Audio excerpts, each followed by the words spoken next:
Come closer. Fear not. Why have you come to my 1,000-year-old tomb? In truth, my world was not so different from yours. Deep in their hearts, humans resemble each other, and that will not change anytime soon. Dreams are sometimes more telling than historical facts. The greatest dream of my time was the ideal of chivalry. To be a knight is to offer the very best of yourself day after day, inspired by 4 virtues: love, prowess, largesse, and loyalty. Come closer now and look at this book. You will live the greatest adventure that the men and women of my time ever told, that of King Arthur and his round table.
Hector, Kay, and Arthur arrived in London after a long journey. The herald goes to announce the second day of the tournament.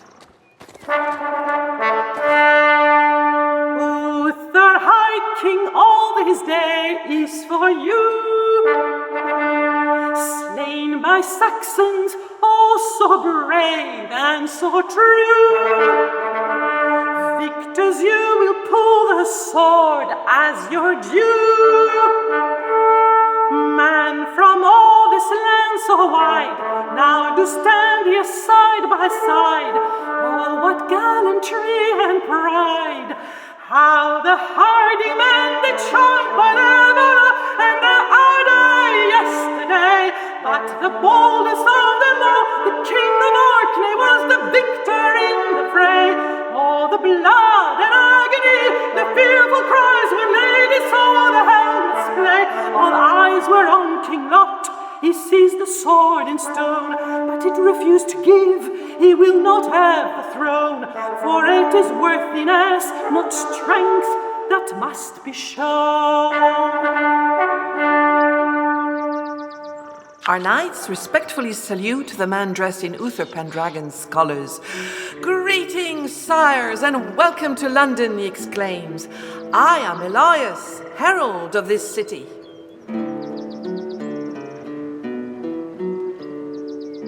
"It is a pleasure to see you at this illustrious tournament," he says cheerfully. "By the way, Sir Ector and Sir Kay, you are fighting in the main event later today."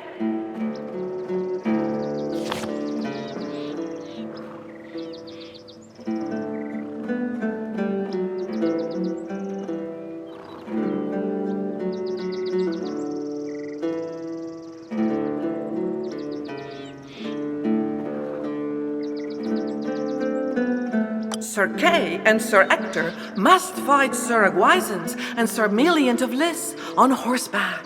They are formidable opponents.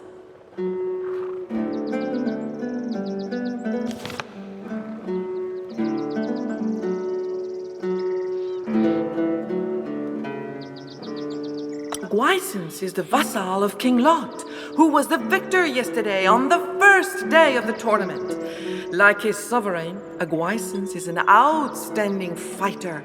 He is known to be feisty and insolent.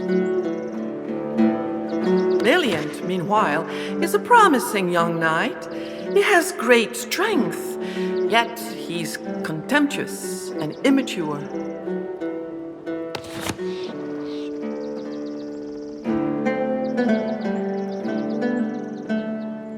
King Lot of Orkney is powerful and fearsome, both on the battlefield and at court.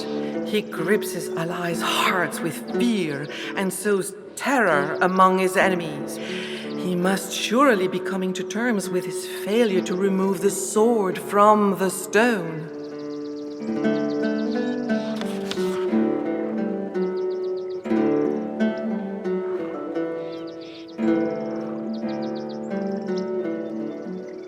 When High King Uther died, Merlin, a very wise enchanter indeed, put a sword into the stone in front of St. Paul's Cathedral. Whoever manages to remove it will be Uther's successor.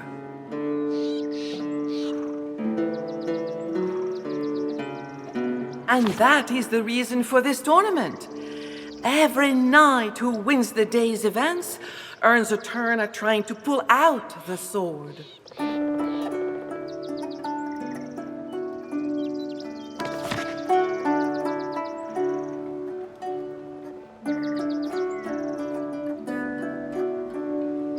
Before our hero turns away, Elias says a knight is waiting for Sir Ector farther down the road.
When Ulfius spots our heroes, he exclaims with earnest joy, "Here is my dear old Ector!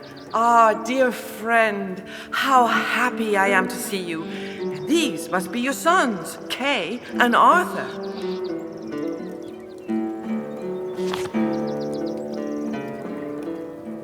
Ulfius is delighted. What a long time it has been, good old Ector. Let's have a friendly duel on foot, just you and me, to see which of us has the oldest bones. He shows his former companion the blunt weapons they'd be using, but only to the first touché, he adds.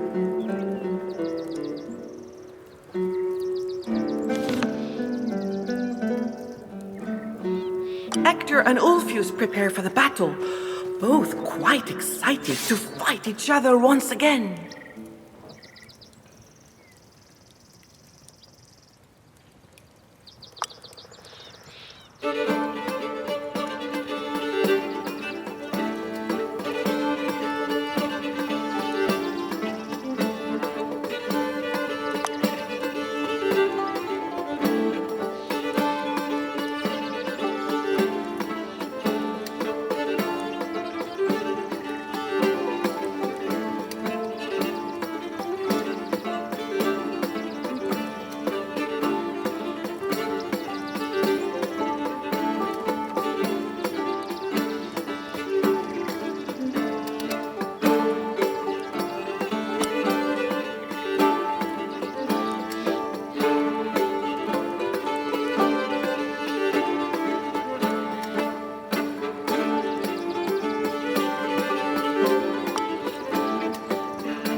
Exhausted, the two friends decide to call it quits.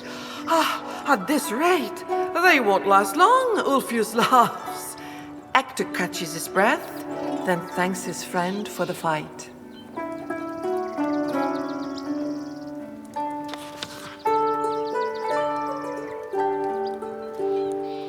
The old knight is in good condition, but in any case, he will never stop fighting. It is out of the question. He dreams of a glorious death on the battlefield.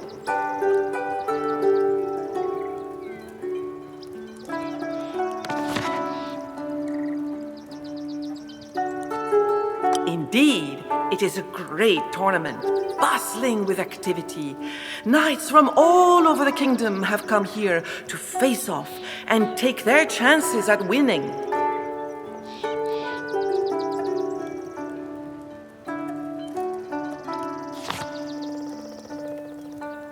Ulfius does not much care for King Lot. He thinks Lot will be quick to sow discord if someone other than he pulls the sword from the stone and becomes High King of Britain.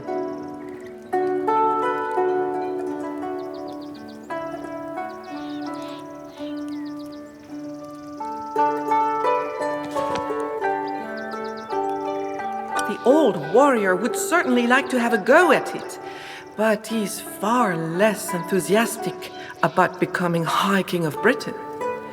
Whoever takes over Uther's throne will have many an enemy.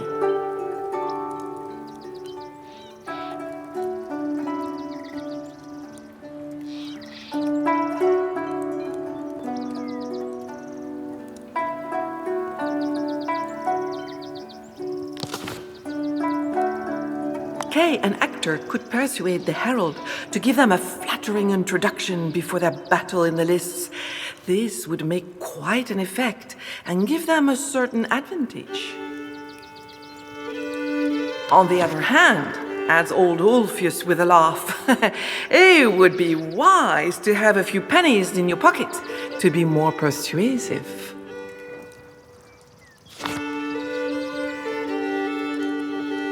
The knight holds back our heroes a moment.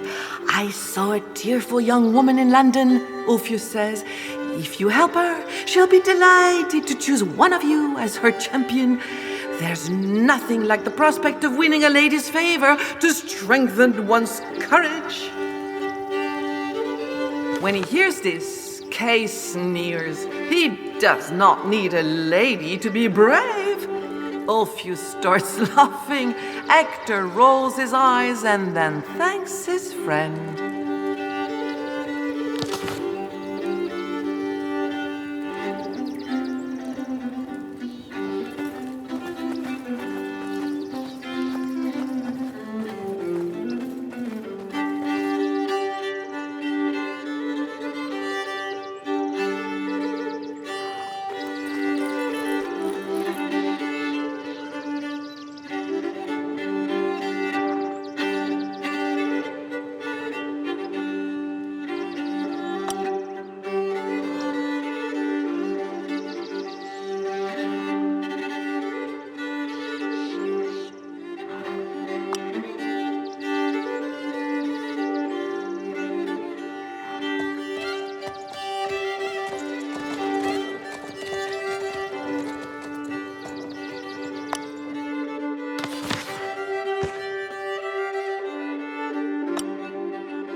Two knights play chess in the shelter of a pavilion.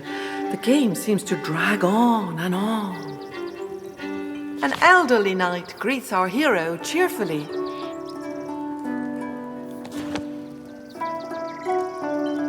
Dressed in gules and silver crosses, the man says his name is Baldwin.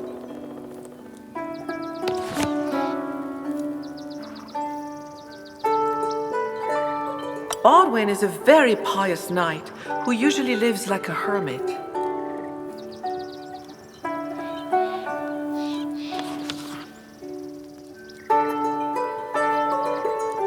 The knight would be lying if he said he was not dying to try it too.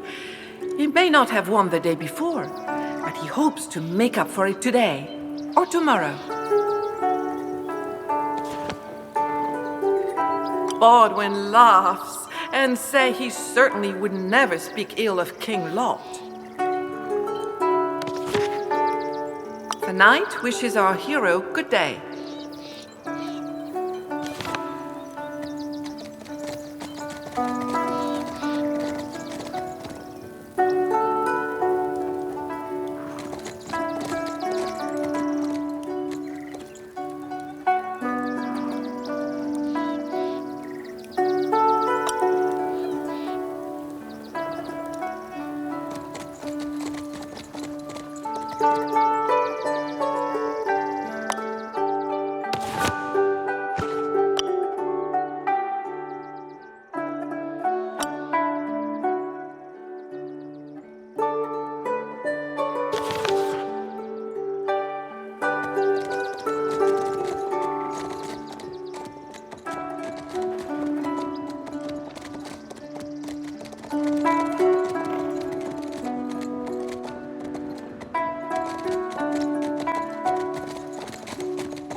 Amazed, our knights pass the majestic gate to London, the largest town in all of Britain.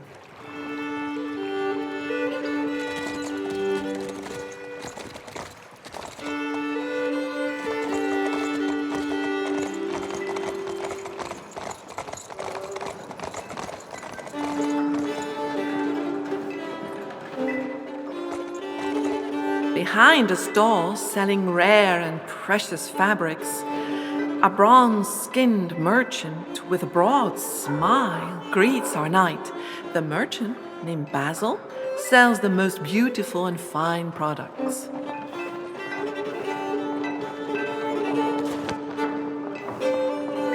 The man first shows muslin and camlet, and then various silk fabrics: alpine, pale, cycloton, osterine, sandal, samite, and more.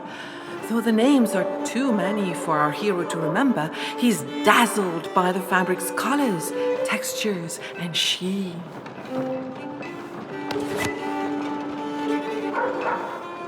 Basil is delighted to be selling his wares in London. The tournament brings people from all over the country, and this is very good for business. He misses Constantinople, of course, but Britain is an enchanting land.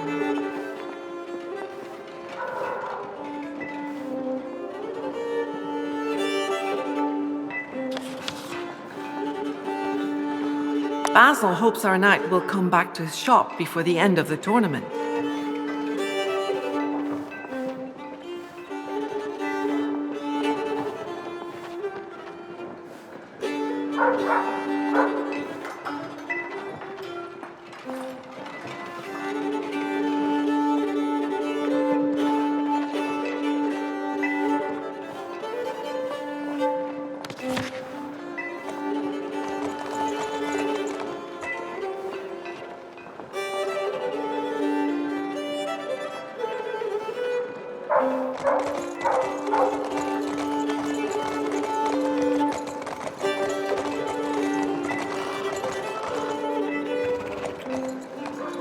Two young people, a noble damsel and a gallant knight, hold hands, oblivious to the world around them.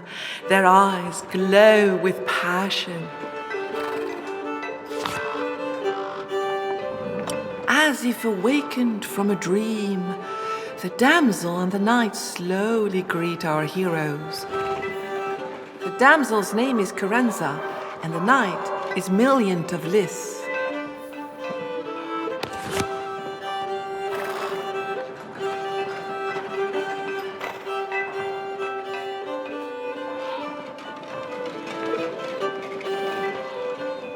Since meeting this brave and handsome knight, the young lady has never been happier. Milliant is so strong. No competitor should dare claim they will win the tournament, she says joyfully.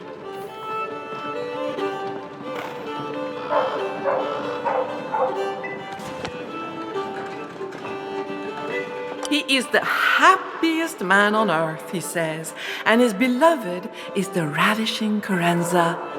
Furthermore, he cannot wait to snatch victory from Hector and Kay. No offense, he says confidently, but you are no match for me.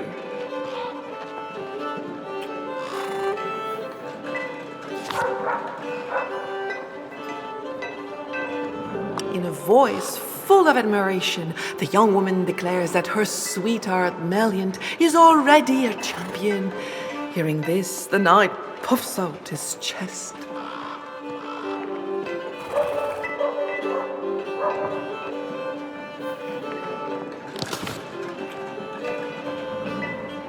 Carranza boasts of the strength and depth of her love for Meliant.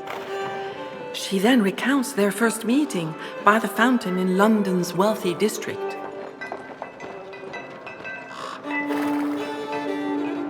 Our hero sees it's hard to stop her once she gets started on this topic.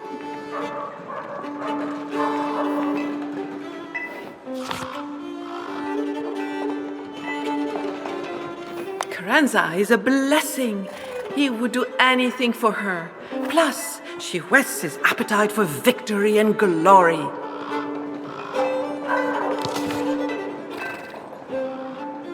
The young lady is all too eager for Melian to withdraw the sword and be crowned High King of Britain. She is already imagining herself queen of this land.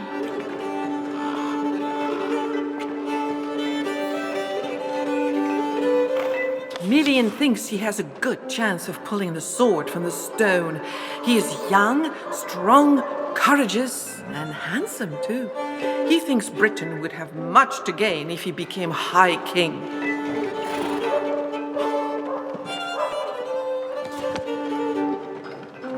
While Meliant mumbles goodbye to our hero, Carranza has already forgotten our knight. So focused is she on her beloved.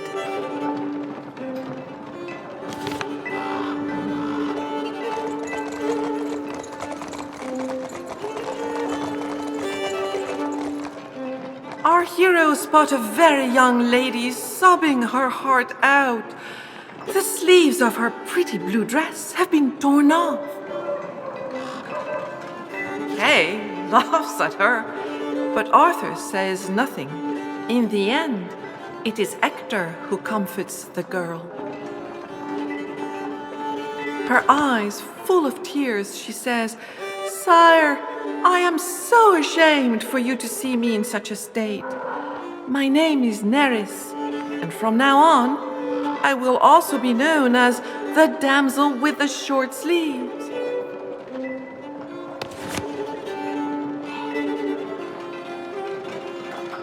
It is the fault of her older sister, Carranza, who tore off her sleeves. She could not stand it when I made the teeniest criticism of her bow, the so-called proud and magnificent Meliant of Lys, says the damsel, grimacing.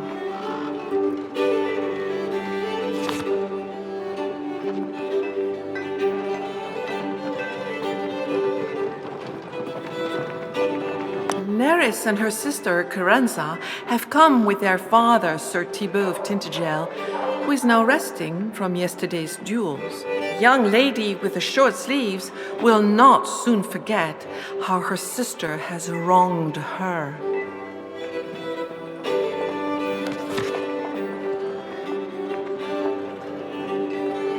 The odious girl is only interested in Meliant, as if he were the best knight in the world, which is far from the case, she adds, wrinkling her nose. All the knights are going crazy over this sword. Whoever pulls it out will be the most powerful man in Britain.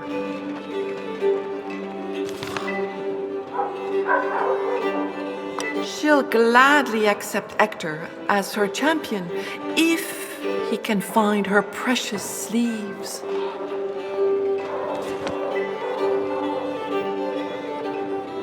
The young lady smiles. If Sir Hector could, she would be truly delighted, and her heart would be soothed. The damsel invites our hero to come and talk with her whenever he likes.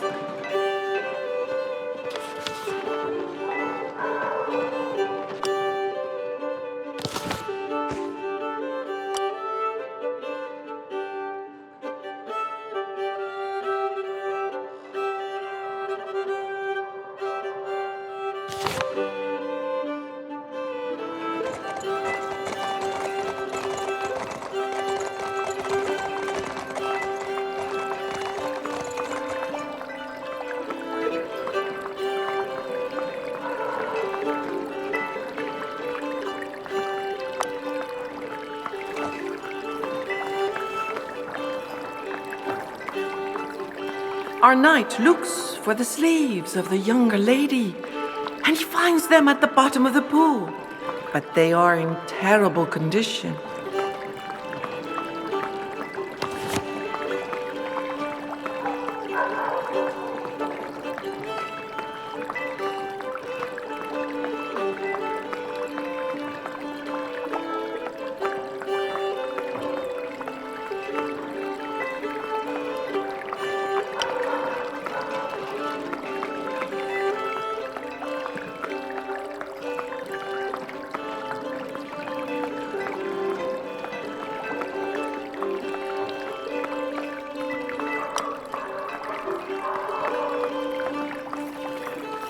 Two guards block the path. "Halt there," says one with authority. "No one may go further." Their stern, unsympathetic faces show that they do not feel like chatting.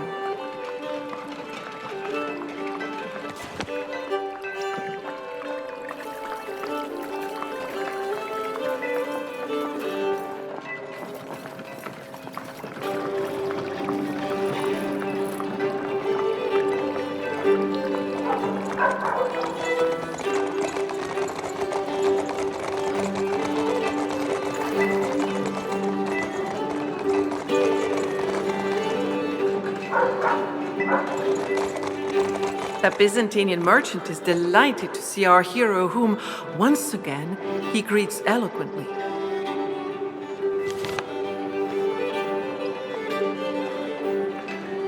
The merchant examines the two pieces of fabric with a vexed look. "Sire," he says, "what happened to such beautiful sleeves?" "But fine, I will take care of them. It will cost you nothing, only 60 pennies.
Hands on hips, the merchant hears our hero out.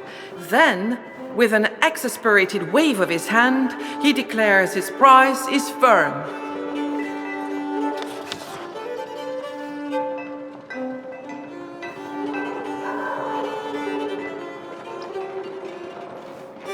Basil laughs. Our hero does not know what he's missing.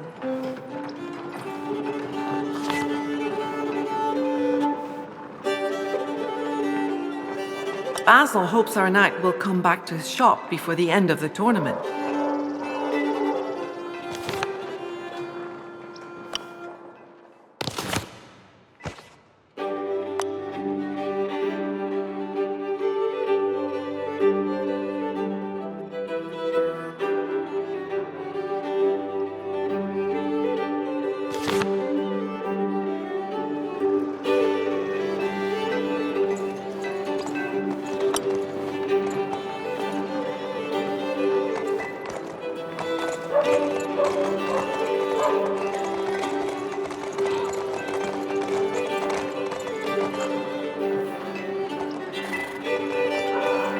The young people hardly notice that our knight has come back to see them.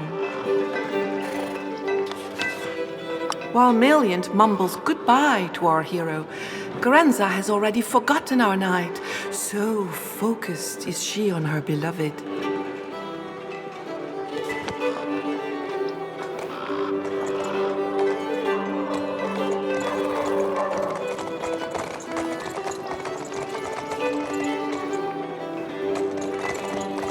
The Byzantine merchant is delighted to see our hero, whom, once again, he greets eloquently.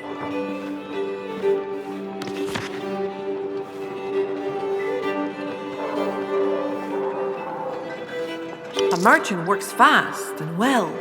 He repairs the loose seams and swiftly cleans the sleeves before drying them over the fire. They are now in incredible condition and look like new. Basil hopes our knight will come back to his shop before the end of the tournament.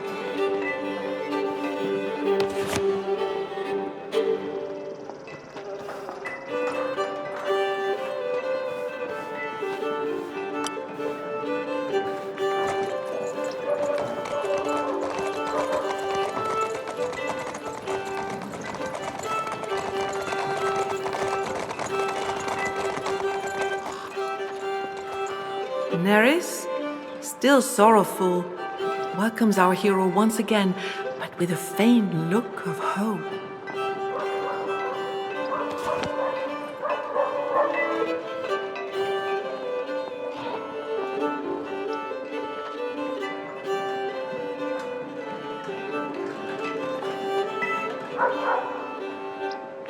The young girl wipes tears from her eyes.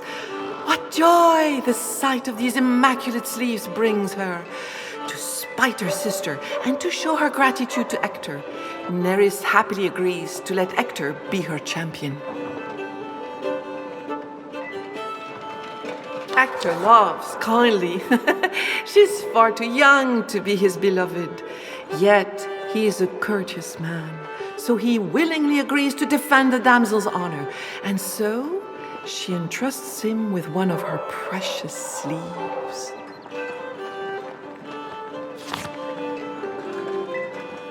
The damsel invites our hero to come and talk with her whenever he likes.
Elias waits for our knight's signal to announce the next battle. Aguisance and Million also stand ready to face off against Hector and Kay.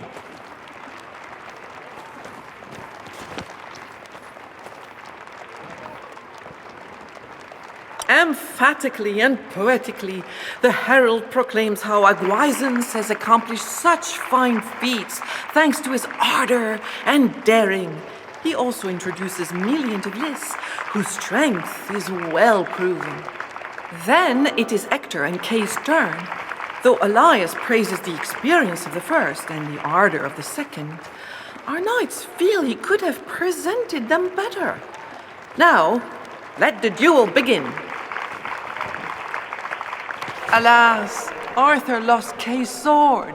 Kay spitefully accuses his brother of being a bad squire. It's impossible for him to fight without his trusted sword. So now, here he is, stuck on the sidelines. Fortunately, Orpheus arrives to fight alongside Hector.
skillful and precise. Our knights fought with fabulous power and speed.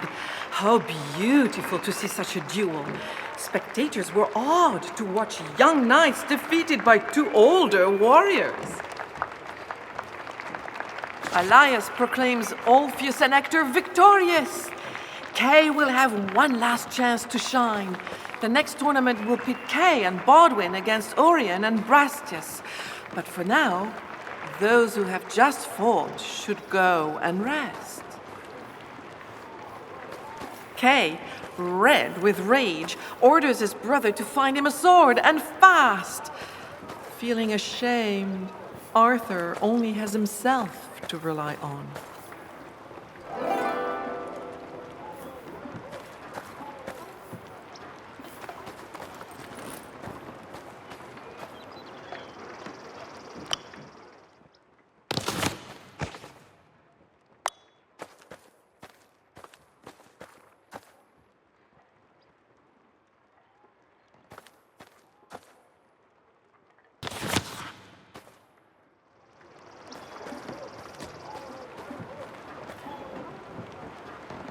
Bodwin smiles broadly as our hero arrives.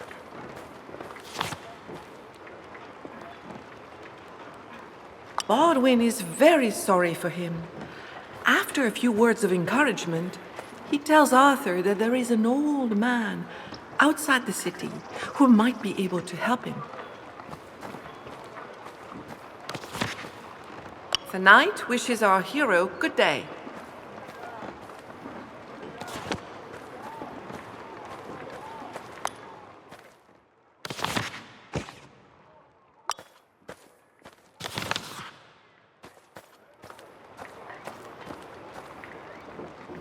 The triumphant damsel leaps for joy.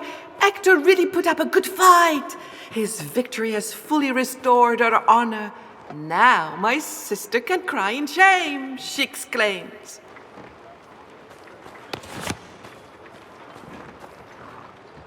Carenza must be at her beloved's bedside, tending his wounds, and his self-esteem, Neri's tinkling laugh, rises softly.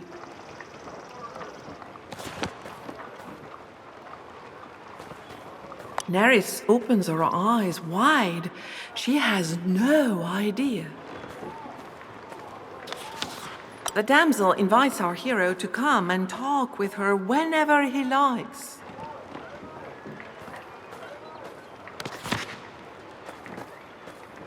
A knight with an impressive head of blonde hair notices our hero signaling that he would like to have a word.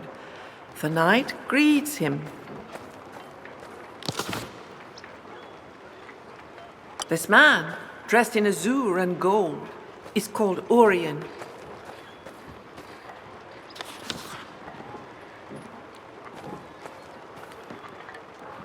Orion snorts mockingly. Losing your nice sword? Ha! Now I have heard it all. Furthermore, he adds, he's not one to lend things, especially not his sword.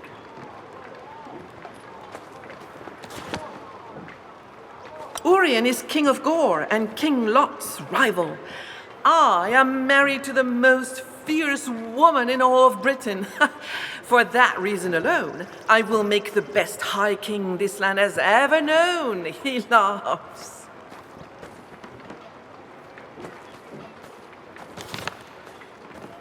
Orion was delighted yesterday to see Lot fail to pull the sword from the stone. But Lot must not be underestimated, as he is a warrior and a leader.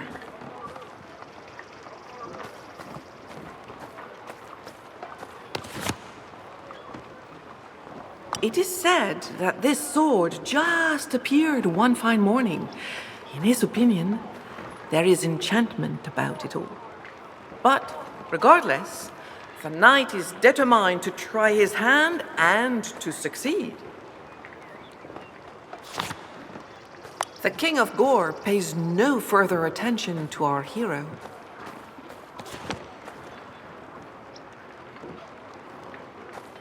Elias is delighted to see our hero again. He asks how he can help. Elias replies dryly that a good squire would never lose his knight's sword.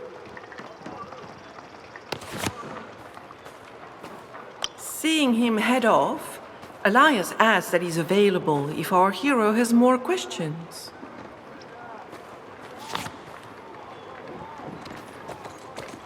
This knight, lost in thought, does not react when Arthur greets him.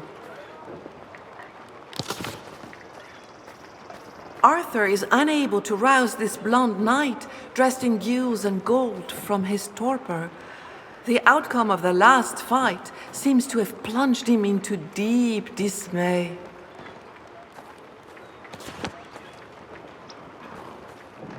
A knight, as strong as an ox and as broadly built, silently awaits the next fight. Nevertheless, he greets our hero. The man's name is Brastias. He admits he's not much for conversation.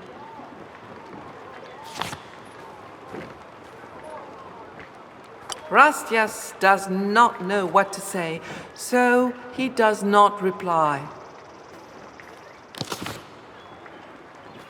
The man does not need the chimera of a prize at the end of a tournament to make him want to fight.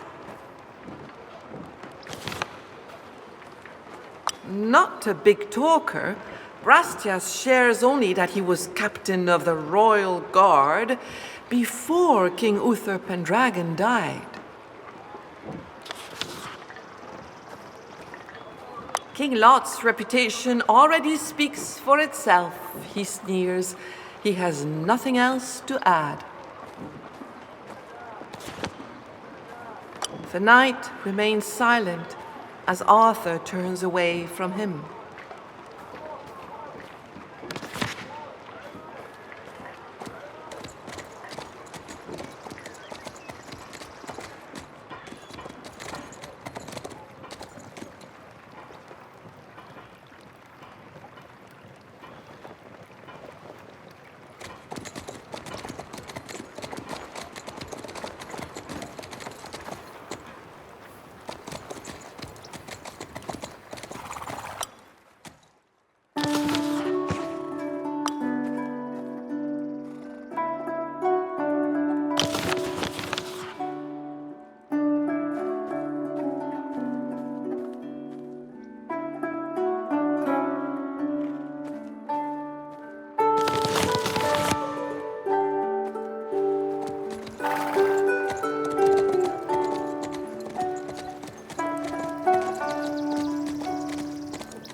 Beyond the palisade on the outskirts of London, a moor grows full of wild weeds, and the ancient Roman road runs through it.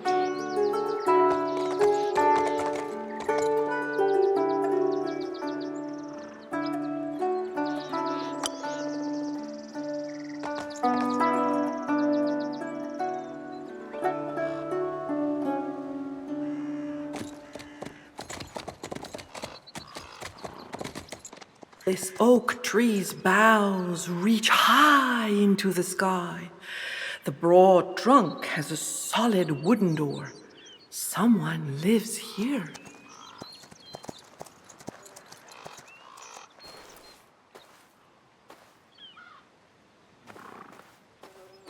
Arthur knocks, and the door opens. He climbs a long staircase, spiraling up into the darkness of the trunk.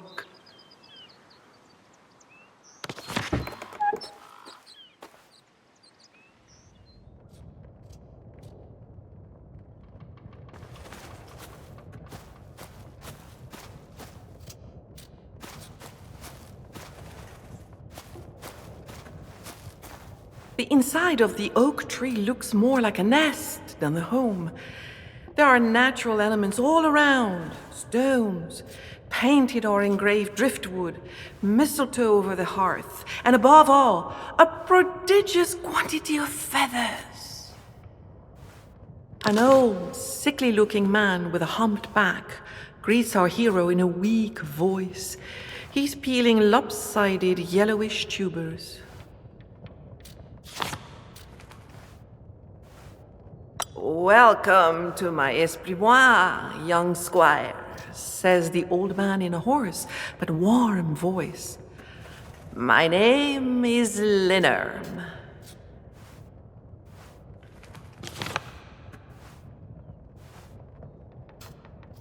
Linnerm sighs and replies plaintively that his back hurts so much and he has so much rheumatism. Oh, indeed, every day is an ordeal. He does not think he will be around much longer.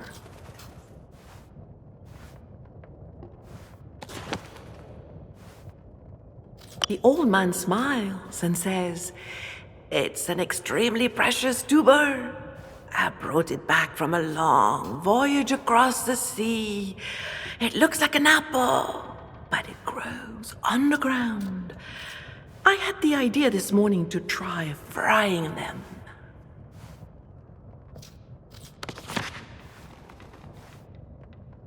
Linnerm will help Arthur, provided the young man can find him some mandrake root. The old man needs the plant's juice to treat his aching back. He also warns our hero. The mandrake will howl and curse the person who pulls it out of the ground. It is said that, rather than doing it yourself, you can make an animal pull it out.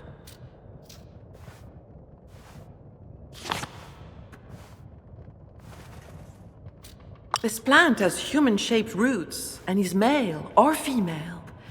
It is born from the seed of the hanged. It is used as an aphrodisiac, an antivenom, and a painkiller.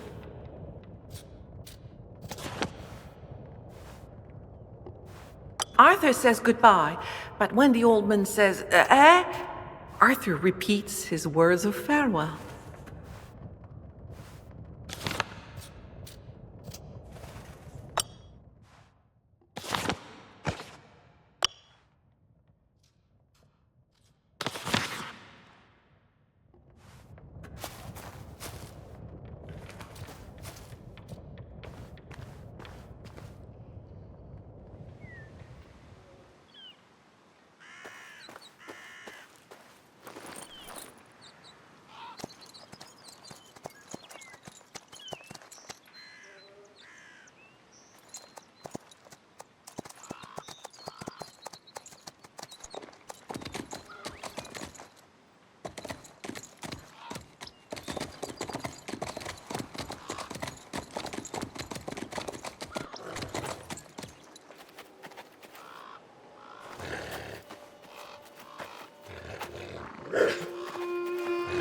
The dog pays no attention to our hero, so busy is he scratching and clawing at the ground. He must be looking for a long-forgotten bone from a hanged man.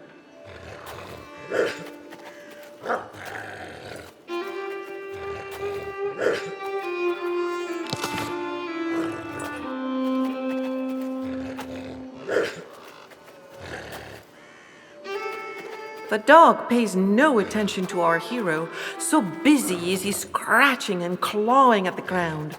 He must be looking for a long-forgotten bone from a hanged man.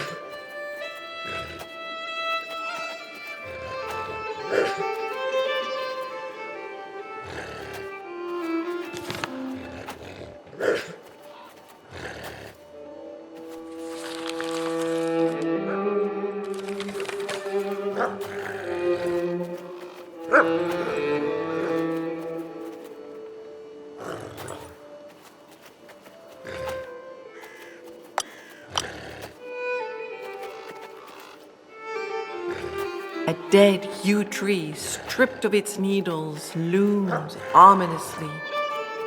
It is the hanging tree of London. A mangy, stray dog tirelessly scratches at the ground.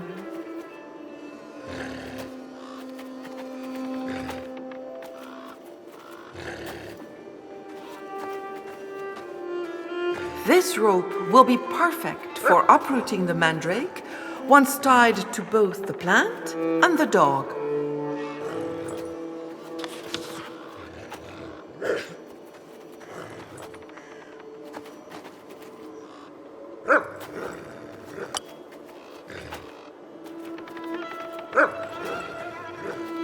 Using the rope, Arthur approaches the dog, who starts to growl.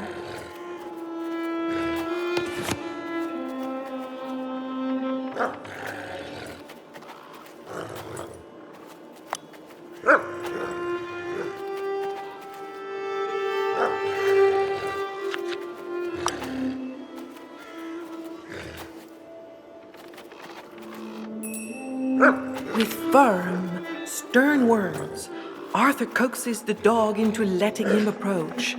Our hero slips the rope around its neck and ties the other end to the mandrake.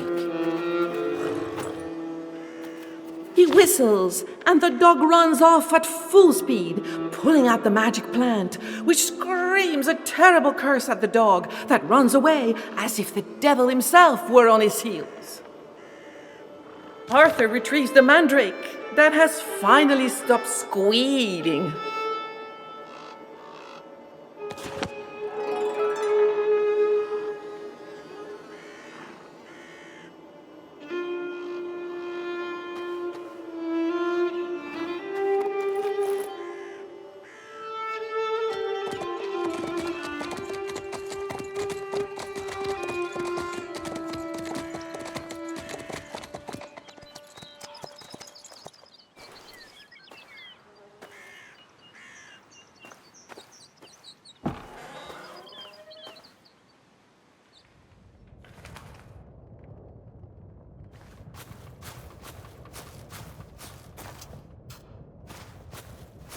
Linnerm nods to Arthur as the Esprimoire door closes.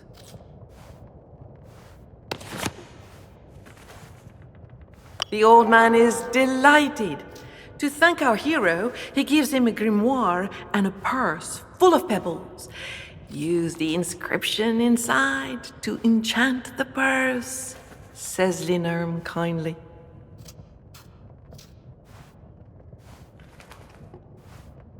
With a wink, he adds that there is indeed a sword along the way, beyond the 2 guards posted in front of the stone enclosure inside London.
What a lovely fountain in the middle of the square.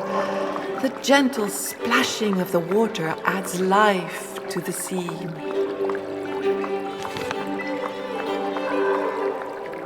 The two guards stop our hero again. He may not pass.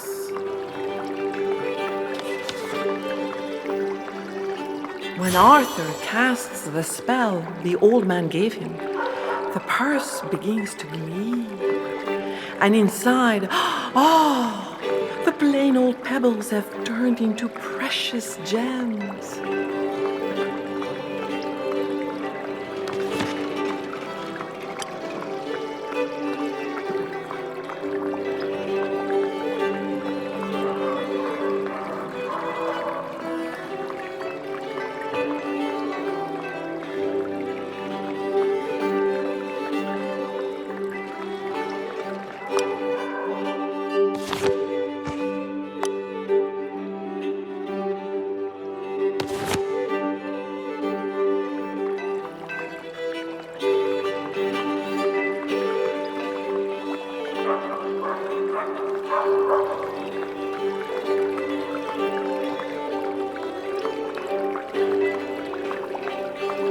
What a lovely fountain.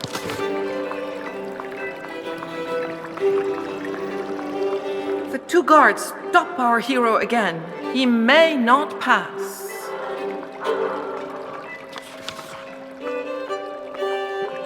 The guards open their eyes wide and pounce on the purse. Consumed with greed, they are too busy fighting over how to divide the gemstones to pay Arthur any mind.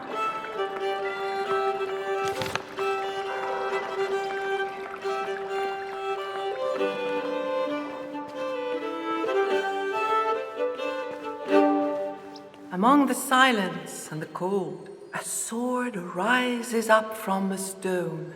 Is that not the prize for the tournament?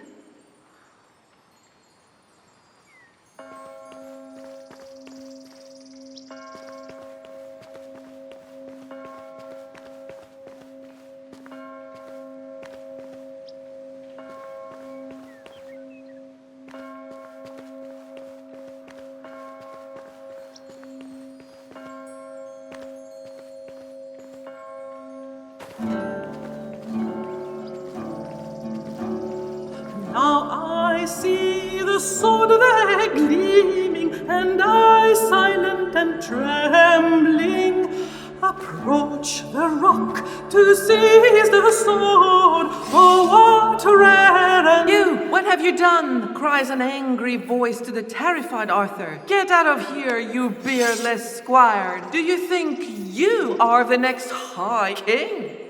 Lot mocks Arthur, shoving him out of the way. He, one of the top knights, just cannot bring himself to give up. He yanks on the hilt of the sword, but it will not budge an inch.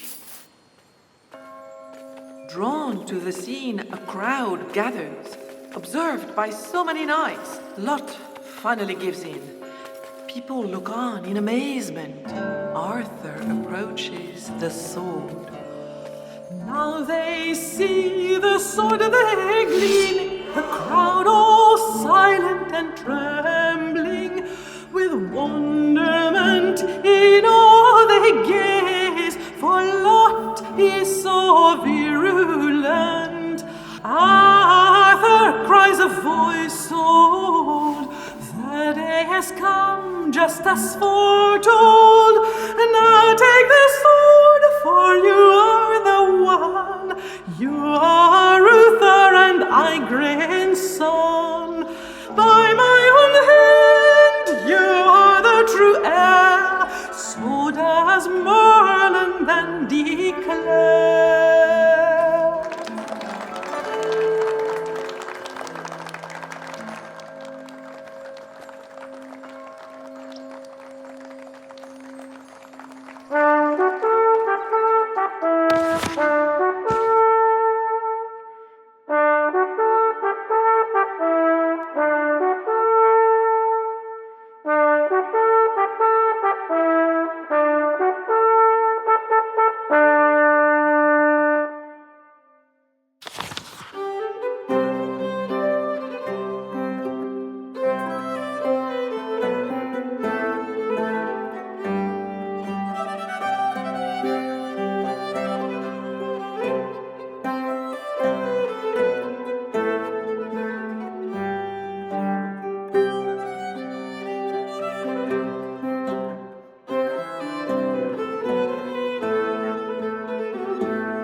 On the dark winter night, between the old year and the new, King Arthur gives a sumptuous feast at his court.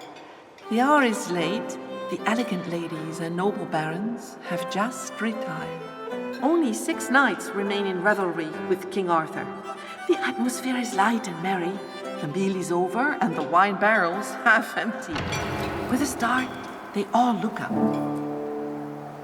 Dark the night, so cold and blustery, as the knights all gather feasting, there appears a giant fearsome, armor so bright green and leafy.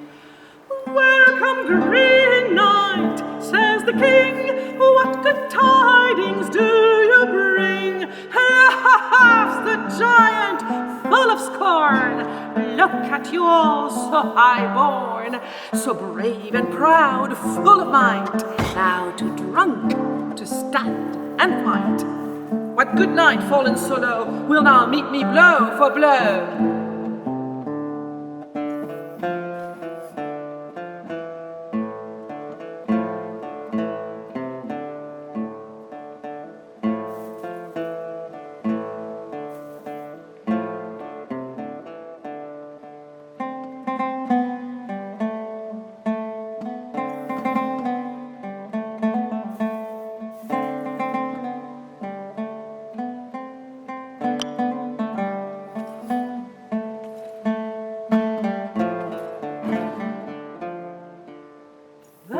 Tonight most true and brave, now does answer this call grave. Take this sword now, cries the knight, strike me down with all your might. He takes sword and strikes the head, but the giant is not dead. Look, the headless knight now walks, and holds its own head that talks. The moon shall but once in vain 12 times ere we meet again. Come to the green chapel thence to receive your blow in kind.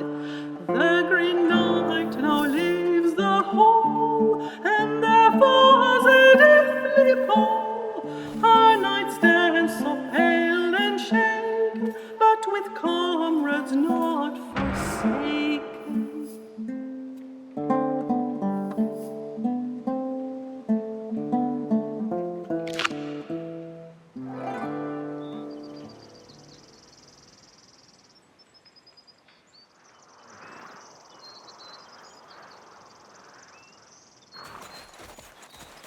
Our hero arrived at a moor of ice and snow. With the Green Chapel less than a week's ride away, he should be in time to honor his challenge.